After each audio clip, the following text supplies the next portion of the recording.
You know, my friends, as human beings, we all have many hopes and dreams, many yearnings. And perhaps the deepest yearning that we all have, no matter what and who we might be, is the yearning to be united with others. We need God, and we need other people. And our craving for oneness with God and with people will not leave us in peace if we try to ignore it. Today's feast is asking us to rejoice in the gift of the Holy Spirit to the church. And in the most dramatic way possible, the Holy Spirit of God swept into the hearts of those first followers of Jesus Christ gathered in that upper room in Jerusalem. A noise suddenly came out of the sky, like a strong driving wind, and appeared to them as tongues of fire. And out of a group of fearful followers, the Holy Spirit created the church, the community to which you and I belong. So in some way, today is our birthday.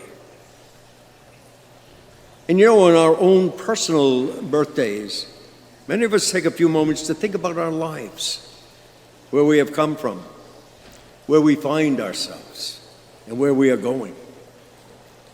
Well, as a church, we can do the very same thing. You know, we're now over 2,000 years old, and we've been through an awful lot.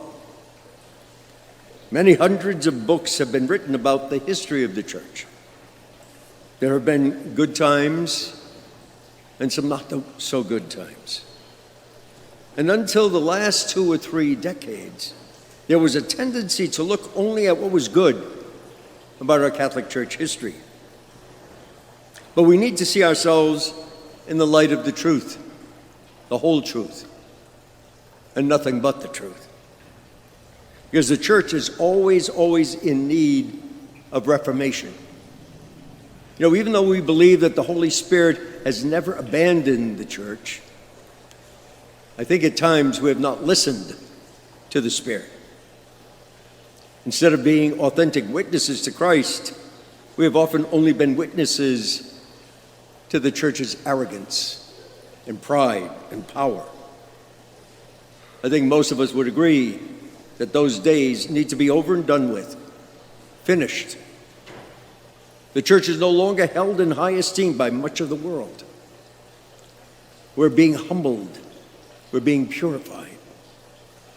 You know, many dioceses have found themselves on the brink of bankruptcy as they struggle to come to terms with hundreds of lawsuits.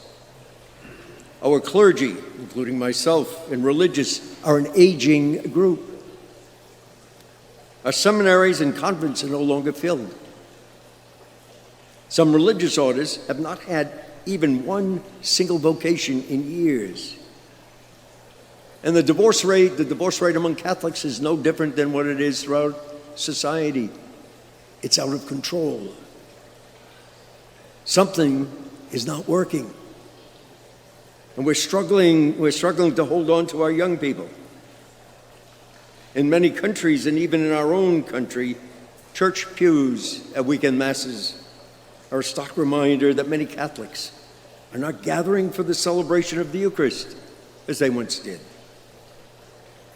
And yet, in spite of this, we know that the Holy Spirit has not left us.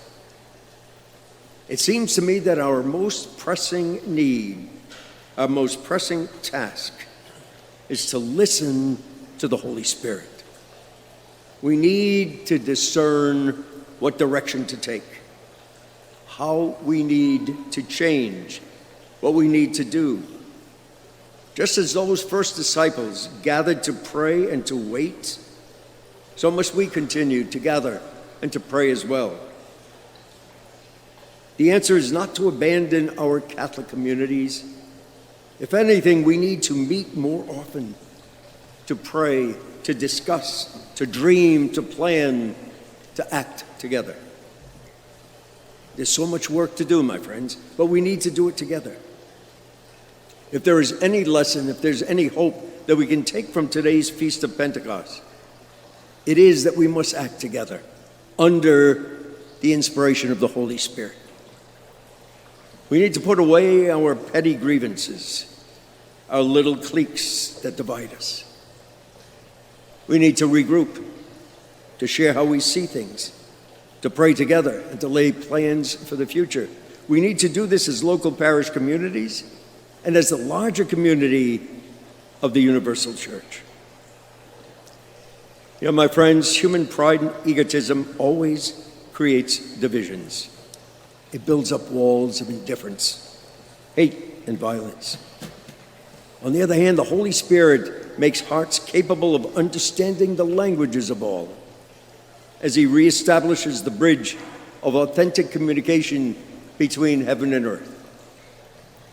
The feast of this Pentecost reminds us that the Holy Spirit will always be with the church. As followers of Jesus, we're given the gift of the Spirit so that we can bring the gospel message to all peoples, in all places, and at all times. And it is up to each one of us to be dedicated to doing that. So let us ask the Holy Spirit to touch all of our hearts, as he touched the hearts of the disciples on that first Pentecost.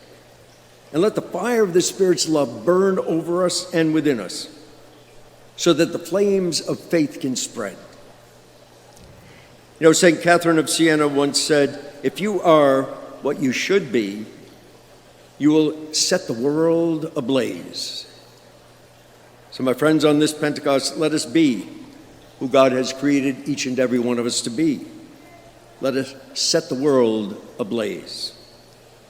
Or to rewrite that most famous phrase from President John F. Kennedy, let us ask not what God can do for us, but ask what we can do for God.